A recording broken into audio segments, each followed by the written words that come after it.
Brought to you by NBC bearing, भारताची पहिली bearing उत्पादक. पुणे पुस्तक महोत्सव दरवर्षी एक वेगळी उंची गाठताना आपण पाहतो. त्यामुळे नॅशनल बुक ट्रस्ट असेल, राजेश पांडेजी असतील, या सगळ्यांचं मनापासून अभिनंदन की पुणे पुस्तक महोत्सवाच्या निमित्ताने पुणेकरांना, वाचकांना, साहित्यप्रेमींना पुण्यामध्ये सहजपणे त्यांना हवं त्या प्रकारचं साहित्य वाचायला मिळणं, साहित्यिकांशी चर्चा करायला मिळणं ही एक सुवर्ण संधी उपलब्ध करून दिल्याबद्दल मी मनापासून हळूहळू हा पुणे महोत्सव हा महाराष्ट्राचा महोत्सव म्हणून पाहिला जाईल असा मला विश्वास आहे. आता तुमचं महत्त्वाचं चालू करा. पुण्यातले आज अनेक प्रवेश भाजपमध्ये झालेत आणि आगामी महानगरपालिका निवडणूक पाहता ऑपरेशन लोटस म्हणायला गेलं तर वावगं ठरणार नाही. त्यामुळे महापालिकेचं मिशन काय साधारण असेल आणि भाजपची पुन्हा एकदा ताकद मोठ्याने यावेळेला पाहिजे. मला वाटतं की स्थानिक स्वराज्य संस्थांच्या निवडणुका, विशेषतः महानगरपालिकांच्या ज्या आता घोषित झाल्या आहेत आणि त्याची सर्वत्र तयारी सुरू आहे, पण राज्यामध्ये ज्या पक्षाचं सरकार आहे त्या पक्षाच्याच उमेदवारांना जर महानगरपालिकेत निवडून दिलं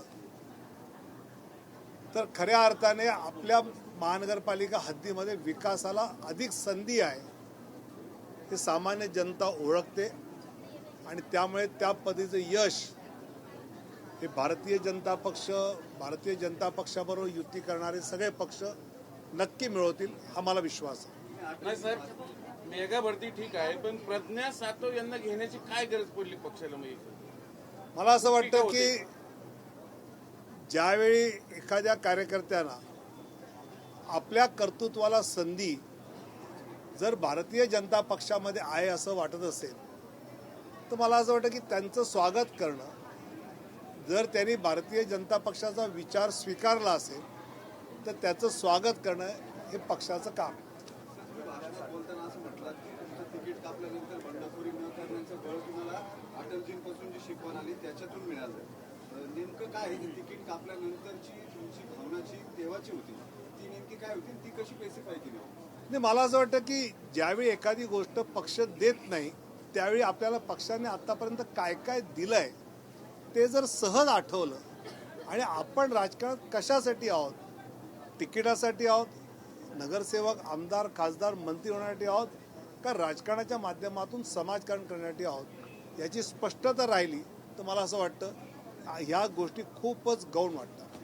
पहिल्या प्रश्नाशी जोडतो, एक मिनिट, त्या पहिल्या प्रश्नाशी जोडतो. याच्या आधीच्या उत्तरात तुम्ही असं म्हटलं की कार्यकर्ते ज्यांना असं वाटतं की आपल्याला आपल्या कर्तृत्वाला योग्य जागा मिळत नाही म्हणून ते पक्ष बदलतात.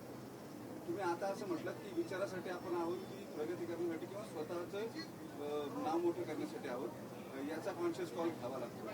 या अशा पद्धतीने जेव्हा दुसऱ्या पक्षातनं कार्यकर्ते इतक्या मोठ्या क्वांटममध्ये घेतले जातात तेव्हा तुमचीच दोन भूमिका विरोधाभासी वाटत नाही? मला असं वाटतं की मी कुणाबरोबर सुद्धा भारतीय जनता पक्षाने ज्यांना पक्षात घेतलंय त्या ठिकाणी गेले 30-40 वर्ष भारतीय जनता पक्षाचे प्रयत्न काय होते. जसं आम्ही विखे पाटलांना नगरमध्ये घेतलं तर तिथे अनेक वर्ष आमचा आमदार निवडून येतच नव्हता. आमचे प्रदेशाध्यक्ष त्या भागातले होते तरी सुद्धा.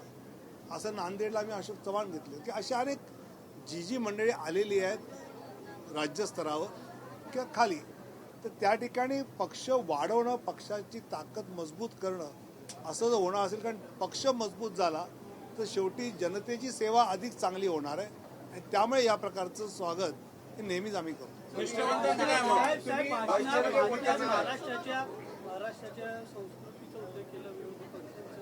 काय वाटतं जे राज्यात सध्या मोठ्या प्रमाणात टीका टिप्पणी विरोधी पक्ष, त्यामुळे मला जे म्हणायचं भाषण म्हटलं पण दोन्ही जबाबदार आहेत का याला? म्हणजे सत्ताधारी आणि विरोधक दोघंही रोज सकाळी एक भोंगा वाजतो, एकीकडे पुन्हा. म्हणून मला म्हणायचं म्हटलंच आहे ना. तुम्ही पुण्यामध्ये आला किंवा राज्यामध्ये आला की तुम्ही महाराष्ट्रात कधी येणार, महाराष्ट्रात सक्रिय कधी होणार, अशा चर्चा सुरू होती. जास्त जिल्ह्यामध्ये महाराष्ट्रात यायला परत पण महाराष्ट्रातला माणूस वेगवेगळ्या राज्यात जाऊन चांगलं काम करतोय हे बरं वाटतं की नाही? आम्हाला आणखी बरं वाटेल तुम्ही आता महाराष्ट्रात आम्हाला अपेक्षा होती की तुम्ही राष्ट्रीय अध्यक्ष व्हाल पक्षाचे, पण ते काही झालं नाही. महाराष्ट्र अरे नितीन नवीन सगळे चांगले राष्ट्रीय कार्यकारी अध्यक्ष आम्हाला मिळाले आहेत, त्यांचं कौतुक केलं. राहुल गांधी आणि अटलजीच्या विरोधी पक्षनेते असतानाच्या काळाबद्दल बोलला, पण सत्ताधाऱ्यांनी विरोधकांना सन्मान देणं याच्यातच विरोधक सत्ताधाऱ्यांना सन्मान देतील असं वाटत नाही का? मला असं वाटतं मुळात विरोधकांचं ते सन्मान देण्यासारखं असतं. आता काल प्रियंका गांधी चहा प्यायला गेल्या होत्या, राहुल गांधी जाऊ शकले.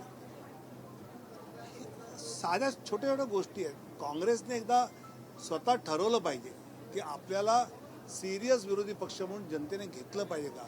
नाही तर बळबळ जे मोदींना विरोध करू इच्छितात ते तुमच्या पाठीशी येतात, त्याने जिंकता येत नाही. पण याला व्हाईस जिंकायचं असेल तर त्या पद्धतीने तुम्ही केलं पाहिजे. गडकरींनी जे प्रेम दाखवलं तेच मोदी आणि शहा का दाखवू शकत नाही? कारण काल होते ना, काल मोदीजी पण होते ज्यावेळी प्रियंका होत्या त्या. या सगळ्यामध्ये ज्या पद्धतीनं या विरोधी पक्षाच्या नेत्यांवरती टीका केली जाते, नॉमिनक्लेचर जी ठेवली जातात त्यांना, त्याच्यामध्ये सत्ताधाऱ्यांचा दोष आहे असं तुम्हाला वाटत नाही का? मला वाटतं जनता ठेवते नावं, सत्ताधारी ठेवत नाही. Brought to you by NBC bearing, भारताची पहिली बेअरिंग उत्पादक.